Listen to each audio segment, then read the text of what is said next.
여러분, 설교자는 많은 사람에게 빚지고 사는 사람입니다. 자기 말을 몇 마디나 할 수 있습니까? 기독교 역사 2000년이에요. 2000년 동안 수많은 설교자들이 배출되었고 저명한 저술가가 또 등장해서 많은 책을 남겼고, 그리고 성경을 해석하면서 연구하면서 평생을 바친 위대한 주석가들이 남겨놓은 유산들이 참 많습니다.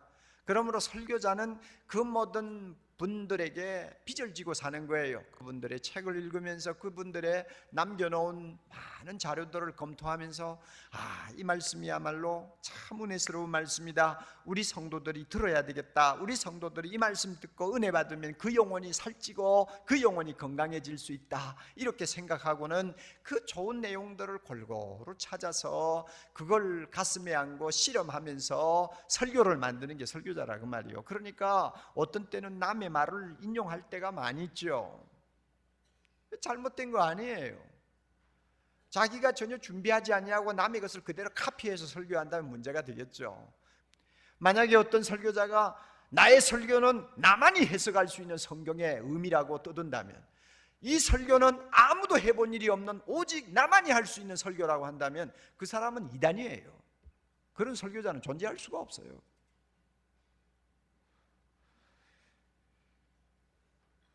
만약에 이 설교자를 놓고 이런 식으로 비판하는 성도들이 교회 안에 많으면 참 그 교회가 힘들 것 같아요. 그런 분들은요, 시시콜콜 비판할 테니까요.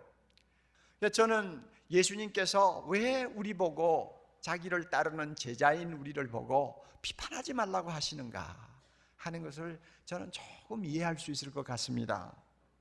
비판이란 뭡니까, 여러분? 형제의 약점이나 허물을 들추어서 험담하거나 공격하는 언어의 폭력입니다. 이게 비판이에요. 자기 안경을 쓰고 다른 사람을 보면서 시시비비를 가리는 것이 비판이요. 자기의 자로 다른 사람을 재면서 길다 짧다 늘어놓는 것이 비판이요. 물론 여러분, 비판 중에는 건전한 비판도 있습니다. 주님이 비판하지 말란다고 해서 아예 비판 의식을 모두 정지하는 것은 아닙니다. 여러분, 교회가 잘못되어 가면은 건전한 비판 의식을 가지고 교회가 바로 되기를 바라는 것은 당연한 것이고, 한국 교회가 조금이라도 부패하고 세속화되어 간다면 우리는 이런 교회를 가슴에 안고 이래서는 안 되겠다고 하는 비판 의식을 가지고 하나님 앞에 통회하고 기도할 수 있습니다. 이런 비판 의식을 주님이 하지 말라고, 나쁘다고 말씀하는 것이 아닙니다. 그리고 주님이 비판하지 말란다고 해서 책망하는 것까지 주님이 금하는 것은 아닙니다. 하나님의 말씀은 우리가 잘못할 때 책망합니다. 교회에서는 우리의 잘못을 놓고 책망합니다. 잘못되는 것을 보고도 책망하지 아니하는 교회는 이미 생명 떠난 교회입니다. 많은 성도들이 악과 손을 잡고 잘못되어 그 영혼을 파괴하고 있는데도 조금 더 나쁜 소리를 하지 않는 교회라고 한다면 그 교회는 이미 하나님의 권위를 잃어버린 교회입니다. 그러므로 책망은 반드시 해야 합니다. 그렇지만 주님이 비판하지 말란다고 해서 책망하지 말라는 말로 받아들이면 안 됩니다. 주님께서 말씀하시는 내용은 뭐냐? 교회 안에서 형제끼리 서로의 약점과 허물을 용납하지 못해가지고 말을 가지고 형제들을 상처 주지 말라는 말입니다. 이게 비판하는 거예요. 비판하지 말라는 말이에요. 원래 바리새인들은 남을 비판하는데 아주 도가 트인 사람들입니다. 자기가 11조를 잘 내는 것을 드러내어서 자랑하기 위해서 11조 안 하는 사람들을 무조건 공격했어요. 왜 11조 안 하느냐? 그 말은 뭐냐면 나는 이렇게 한다. 그래가지고 자기를 내세우기 위해서 남을 비판했어요. 나쁜 사람들이요. 예수님은 이런 사람들의 의를 인정하지 않았습니다. 그래서요, 여러분, 마태복음 5장 20절에 주님이 매우 엄숙한 말씀을 하신 것 다시 한번 기억해 볼 필요가 있습니다. 5장 20절입니다. 내가 너희에게 이르노니, 그 다음에 다 같이요, 너희 의가 서기관과 바리새인보다 더 낫지 못하면 결단코 천국에 들어가지 못하리라. 다시 한번, 너희 의가 서기관과 바리새인보다 더 낫지 못하면 결단코 천국에 들어가지 못하리라. 예수님은 우리가 바리새인들처럼 되기를 원치 않으세요. 바리새인들은 내세우는 의가 뭡니까? 다른 사람 죽이고 자기가 사는 의요. 그렇죠? 다른 사람 까뭉개고 자기가 의로워지는 게 바리새인들의 의요. 그런데 예수님을 주님이라고 부르면서 주님을 섬긴다는 우리가 바리새인들처럼 그렇게 행동하면 안 되는 거예요. 우리에게는 더 나은 의가 필요해요. 더 나은 의가 뭡니까? 형제를 비판하지 않는 의입니다. 나를 죽이고 형제를 높이는 의요. 우리 모두가 그런 사람 되기를 주님이 원하시는 것입니다. 두 가지를 먼저 말씀을 통해서 우리가 생각을 하면서 마음에 담을 필요가 있습니다. 첫째는요, 이 세상에서 아무도 비판받기를 좋아하는 사람이 없다는 사실입니다. 아무도 없습니다. 남이 날 두고 비판하는 것 듣기를 원하는 사람 아무도 없어요. 예수님도 그 사실을 인정하고 계십니다. 1절에 보면 첫 서두에 이런 말이 나오지 않습니까? 비판을 받지 아니하려거든. 너희들 다 비판받기를 원치 않지? 남이 너희 소리 하는 것 듣고 싶어 하지 않지? 그 심정 너무 당연해. 그러므로 너희가 남에게 비판하는 소리를 듣고 싶지 않으면 남을 비판하지 말라 그러잖아요. 어떤 사람도 남으로부터 비판 듣기를 원치 않습니다. 당연해요. 아이러니컬하게도 자기를 비판하는 것을 가장 듣기 싫어하는 사람이 누군지 압니까? 남을 비판하기를 좋아하는 사람입니다. 남의 말 잘하는 사람 치고 남이 자기 말 하는 걸 견디는 거 못 봤어요. 전부 다 히스테리컬하게 반응하죠. 이상한 일입니다. 그렇죠? 다른 사람이 싫어하면 하는 것을 자기는 재밌게 하면서 그렇잖아요. 남의 말은 못 받아주는 이런 사람들이 주변에 많아요. 저 자신도 예외가 아닙니다. 목사니까 비판을 하면 겸손하게 받아들일 것 같죠. 물론 받아들이기도 하죠. 또 건전한 비판은 또 언제든지 들을 준비가 되어 있습니다. 그러나 건전한 비판이든 불건전한 비판이든 간에 하여튼 비판하는 쪽으로 저에게 말하는 것을 저의 본심은 좋아하지 않습니다. 기분이 나쁜데 어떻게 합니까? 나쁘면 나쁘다고 해야지 별 도리가 없죠. 저의 아내는 항상 자기가 야당이 돼야 된다고 하는 말을 자주 합니다. 사랑의 교회에서 옥 목사에게 솔직한 말을 해줄 사람이 거의 없고 잘못돼도 잘못된다는 말을 할 사람이 아무도 없으니까 자기라도 그 말을 당당하게 해야 된다는 거예요. 그래서 자기는 항상 야당이래요. 기분 나쁘더라고요. 그 말만 들으면 기분 나빠요. 여러분 꼭 그럴 필요가 뭐 있어요? 물론 집사람이 하는 이야기 들으면 옳은 말이 많아요. 그래서 내가 그 말 듣고 고칠 때도 있고요. 내가 잘못했구나 하는 것을 인정할 때도 있어요. 그렇지만은 고치고 인정하면서 기분 나쁜 거예요. 그게 사람의 심리야. 그런데 실제로 자기를 비판하는 것을 정말 싫어하는 사람이 누구냐면 우리 집 사람이에요. 또 그러면서도 나에게는 대놓고 하거든요. 당연하죠. 아무리 비판해도 내가 죽이진 않을 테니까 말이죠. 이게 사람의 심리예요. 너나 할 것 가릴 것 없어요. 그러므로 내가 싫어하는 것이면 남도 싫어한다는 것을 알아야 합니다. 이것이 에티켓이에요. 따라서 우리가 비판을 받지 않기를 원하면 꼭 해야 될 확실한 일이 하나 있습니다. 그것이 뭐냐면 주님의 말씀대로 따르는 것인데, 비판을 받지 아니하려거든 뭐 하지 말라? 비판하지 말라. 내가 비판받지 않기를 원하면 비판하지 말아야 합니다. 우리 1절 2절 봅니다. 비판을 받지 아니하려거든 비판하지 말라. 너희의 비판하는 그 비판으로 너희가 비판을 받을 것이요, 너희가 비판하면 비판하는 것만큼 너희도 비판을 받게 된다 그 말입니다. 그러므로 비판 안 하면 자기도 비판 안 당하는 거예요. 그리고 너희의 헤아리는 그 헤아림으로 너희가 헤아림을 받을 것이며, 너희가 다른 사람의 이런 것 저런 것을 가지고 손가락을 해면서 입으로 쪼아대면 쪼아대는 것만큼 너도 다른 사람 입에 비판을 받는다는 것입니다. 그러므로 비판하지 말라는 거예요. 이것은 7장 12절에 나오는 유명한 황금률하고도 통합니다. 여러분 12절의 말씀 우리 잘 알죠? 그러므로 무엇이든지 다 같이요 남에게 대접을 받고자 하는 대로 너희도 남을 대접하라. 이것이 율법이요 선지자니라. 그렇잖아요.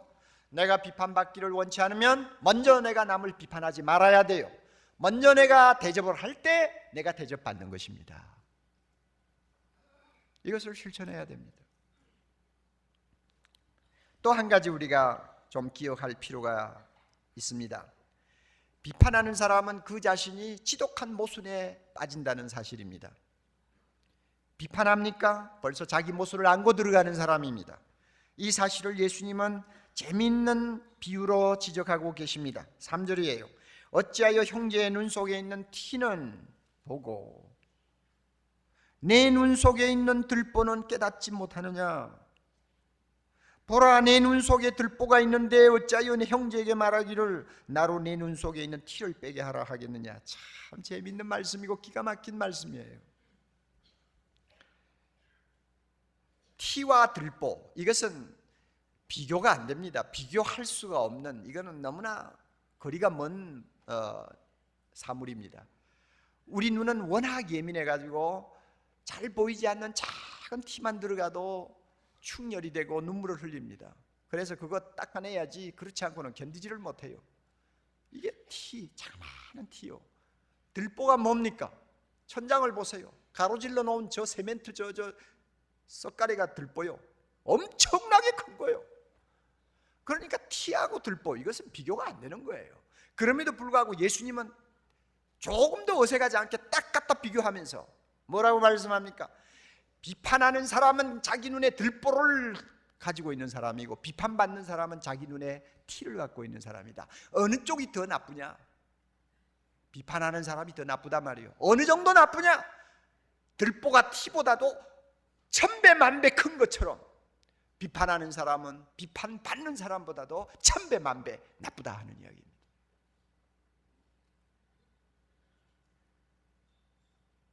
자기 눈에는 큰 들보를 가지고 있으면서 보지도 못하는 주제에 남의 눈에 티를 가지고 탓을 한다면 그게 얼마나 자기 모순입니까, 여러분? 그런 모순된 짓을 하지 말라는 말입니다. 예수님을 보고 날마다 주여 주여 하면서 그렇게 하지 말라는 말입니다. 그런 모순을 안고 살면 그 인격이 건강할 수가 없어요. 그러므로 남의 소리 잘하는 사람은 자기의 들보를 보지 못하는 영적 맹인이든지 아니면 남의 티가 들보처럼 커 보이는 이상안구를 끼고 있는 환자이든지 아니면은 자기의 들보를 숨기기 위해서 남의 자그마한 키를 가지고 과장하는 외식주의자든지 그 중에 하나예요. 우리가 그런 사람이 되면 안 되잖아요. 그러므로 주님께서는 우리 보고 비판하지 말라고 하는 것입니다. 수년 전에 읽은 가이드 포스트에 보니까 아주 단순하면서도 뭔가 생각하게 만드는 이야기가 하나 실려 있었어요. 아파트에 사는 어떤 부인이 있었습니다. 그 부인이 낮에는 좀 한가할 때에 응급실에 나와서 뭐 커피도 마시고 신문도 보고 이러면서 시간을 보내는데 자연히 눈이 건너집에 있는 응급실로 자주 갔나 봐요. 왜냐하면 그 아파트는 골목을 하나 사이에 두고 또 다른 아파트와 나란히 서 있었어요. 그러므로 골목 사이를 두고 서로가 응급실이 다 들여다 보이는 것입니다. 그런데 건너집에 있는 응급실에는 아주 참 고상하게 생긴 부인이 가끔 응급실에 나와가지고 바느질을 하기도 하고 또 책을 읽기도 했습니다. 서로 만나서 대화를 한 일은 없어도 서로 멀리 쳐다보는 사이가 된 거예요. 어느 날 이 부인이 여전히 응접실에 나와서 무심결에 건너편에 있는 부인을 바라보았는데 그날따라 부인이 흐릿하게 잘 안 보여요. 전처럼 선명하지를 않아요. 그러자 자기도 모르게 대뜸 그 입에서 무슨 말이 나왔느냐 하면 원 세상에 창문이나 좀 제대로 닦고 책을 읽든지 뭐 바느질을 하지. 에? 저렇게 게을러가 책만 읽으면 뭐해? 하는 식으로 자기도 모르게 말이 튀어나와 버렸어요. 한 2주가 지났습니다. 따뜻한 봄날 봄 청소를 했습니다. 유리창들을 닦고 집안의 구석구석에 있는 모든 쓰레기들을 다 치우고 하루 종일 열심히 청소했습니다. 그리고는 오후 늦게 피곤한 몸을 이끌고 커피 한 잔을 들고 응접실에 와서 포근한 의자에 앉았습니다. 자기도 모르게 건너편 집을 보게 됐어요. 그런데 그날따라 이상하게 건너집에 있는 부인이 너무너무 선명하게 잘 보이는 거예요. 바느질하고 있는 부인이 그냥 그림을 보듯이 눈에 들어와요. 그럴 때 그 부인의 머리에 스쳐 지나가는 생각이 있었습니다. 아하, 저 부인이 창문을 닦지 않아서 며칠 전에 잘 보이지 않는다고 투덜거렸는데 오늘 보니까 내가 창문을 제대로 안 닦아가지고 그런 일이 벌어졌구만. 아, 내가 이렇게 바보구나 하고 자기 스스로 깨달았다는 한 토막의 글이었습니다. 여러분, 비판하는 사람 누구예요? 자기 창문을 닦지 않고 남의 창문 안 닦았다고 요구하는 사람이에요. 비판하는 사람이 누굽니까? 자기 눈에는 들보를 갖고 있으면서 남의 눈에 있는 티를 타다는 사람이에요. 이런 모순을 우리가 안고 신앙생활을 할 수가 없습니다. 이런 모순을 안고 있는 사람들이 교회에 와가지고 예배드리고 거룩하게 하나님 찾고 남보기에는 경건한 것처럼 기도할 수가 없다는 말입니다. 그러므로 주님이 비판하지 말라고 하는 거예요.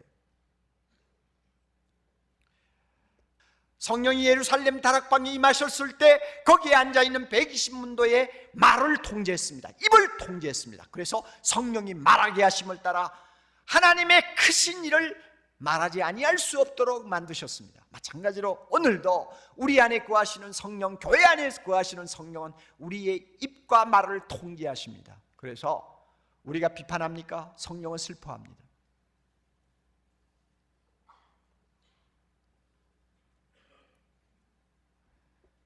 우리가 선한 말을 합니까? 성령이 기뻐하십니다. 선한 말은 꿀송이 같아서 마음에 달고 뼈에 양약이 된다고 했습니다. 우리가 그런 선한 말을 형제에게 주고받을 때 성령은 우리 안에서 기뻐하시고 우리 안에서 충만하시지만 우리가 성령을 거역하고 형제를 함부로 비판하며 혀로 형제를 살인하고 형제를 해치면 성령은 근심하고 성령은 소멸되는 것입니다. 그러므로 여러분, 우리 스스로를 서로 돌아봅시다. 형제를 비판하는 근성이 우리에게 남아 있습니까? 여러분은 성령의 통제를 벗어나기를 원하는 육신의 사람입니다. 성령의 사람은 성령에게 순종합니다. 비판하지 말라고 하는 주님의 말씀에 순종하기를 원합니다. 그래서 나도 모르게 형제를 비판하려고 하다가도 혀를 깨물고 입을 다물려고 하는 노력을 우리는 서슴지 않고 합니다. 왜? 우리는 성령에게 사로잡혀 있기 때문입니다. 우리 모두 이런 사람이 되어야 합니다. 이런 사람들이 모이는 교회는 성령 충만합니다. 할렐루야. 이런 사람이 모이는 곳에 성령이 충만하게 역사하십니다. 우리는 하루에 줄잡아 25,000 내지 3만 마디의 말을 한다고 합니다. 얼마나 많은 말을 쏟아놓는지 모릅니다. 말을 하고 나면 말은 금방 사라집니다. 그래서 무슨 말을 해도 시간이 지나면 다 없어지는 것으로 착각하기 쉽지만 그렇지 않아요. 수많은 말이 사라지지 않고 남습니다. 어떤 사람의 마음에 남기도 하고 어떤 사람의 기억에 남기도 합니다. 그만큼 말은 오래갑니다. 그리고 무서운 힘을 갖고 있습니다. 우리가 비판했습니까? 그 비판한 말은 없어지지 않고 누군가의 마음에 있습니다. 우리가 이 사실을 기억해야 돼요.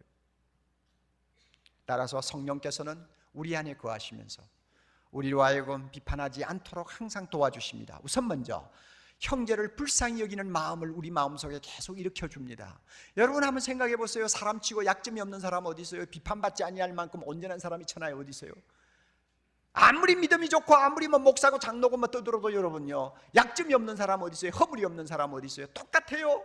우리 모두가 예수님을 닮아 온전한 자가 되고자 하는 것이 목표이기는 하지만은, 그러나 우리의 허물과 약점에서 자유할 수 없는 십자가를 날마다 우리는 지고 삽니다. 그러므로 우리는 서로 쳐다보면서 불쌍히 여겨야 해요.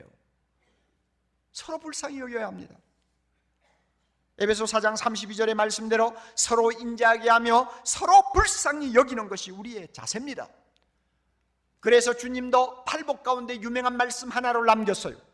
긍휼히 여기는 자는 복이 있나니 저희가 긍휼히 여김을 받을 것이며, 우리 모두는 남으로부터 불쌍히 여김을 받아야 살 수 있습니다. 그래야 평안한 삶을 유지할 수 있습니다. 그래야 행복할 수 있어요. 내가 남으로부터 불쌍히 여김을 받으려면 내가 남을 불쌍히 여겨야 되잖아요.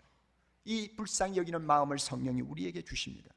그러므로 믿는 형제의 관계는 비판하는 관계가 아니고 불쌍히 여기는 관계라는 것을 성령께서 날마다 우리에게 가르쳐 주십니다. 이게 성령의 사람입니다. 불쌍히 여기는 이상 남 비판할 수 없죠. 성령은 형제를 칭찬하고 격려하도록 우리를 감동시켜 주십니다. 우리가 성령에 충만해서 살면 형제의 눈에 있는 티를 보지 않습니다. 그의 약점이나 실수를 늘 마음에 기억하지 않습니다. 오히려 좋은 점, 오히려 그 형제가 갖고 있는 장점을 날마다 볼 수 있도록 성령은 우리 눈을 열어주십니다. 그러니까 자연히 격려하게 되고 칭찬하게 되는 것입니다. 여러분의 눈은 성령의 눈입니까? 아니면 사탄의 눈입니까? 성령의 눈을 가진 사람은 좋은 점을 봅니다. 그리고 격려하고 칭찬합니다.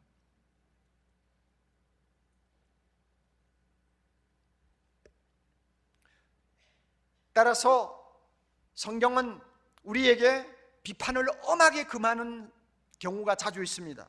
로마서 14장 10절 11절 한번 들어보세요. 내가 어찌하여 네 형제를 판단하느냐, 내가 어찌하여 네 형제를 업신여기느냐, 우리가 다 하나님의 심판대 앞에 서리라. 다른 말로 바꾸면 내가 어찌 감히 다른 너의 형제 옆에 있는 형제를 비판할 수 있느냐, 비판함으로써 그 형제를 업신여길 수가 있단 말이냐.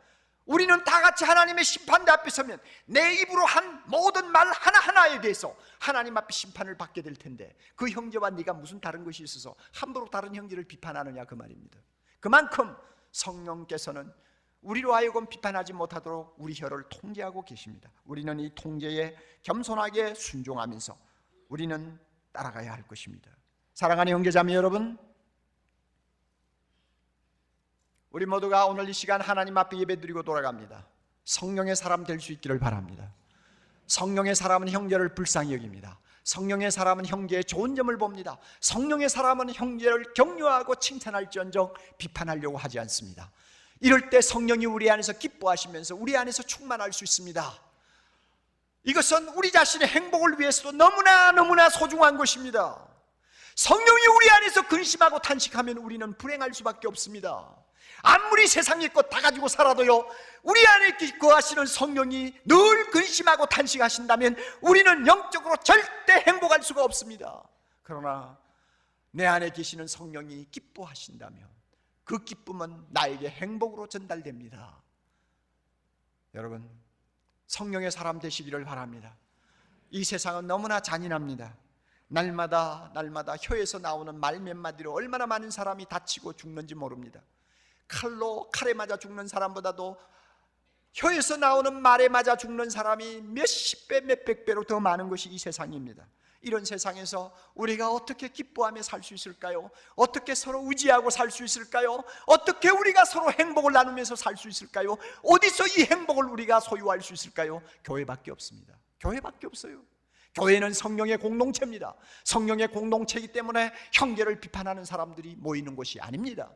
형제를 서로 감싸고 함께 아픔과 슬픔을 나누면서 서로가 위해주는 것이 성령의 공동체입니다. 교회에서만이 우리는 위로를 받을 수 있습니다. 교회에서만이 우리는 평안을 누릴 수 있습니다. 서로가 신뢰하고 기댈 수 있습니다. 이게 교회예요. 이런 교회를 주신 주님을 찬양합시다. 그리고 만에 하나라도 우리가 성령의 통제를 벗어나서 교회 안에서 형제를 헐뜯고 비판하는 거치는 돌이 되지 않도록, 쓴 뿌리가 되지 않도록 우리 자신들을 항상 돌아보면서 말씀으로 우리 자신을 바로 세워 나가야 할 것입니다. 이것이 우리가 사는 길이요, 우리가 행복한 길이요, 다른 사람을 행복하게 만들 수 있는 지름길이라는 사실을 잊지 마시기를 바랍니다. 성령께서 이와 같은 놀라운 은혜 주시기를 바라고, 다른 곳에서 여러분이 비판하는 형제들로 인해서 상처 입고 고통당하고 온 경우가 많다 할지라도 사랑의 교회를 통해서 그 모든 상처가 치유받기를 바라고, 놀라운 하나님의 은혜 속에서 새롭게 거듭나는 역사가 있기를 바랍니다.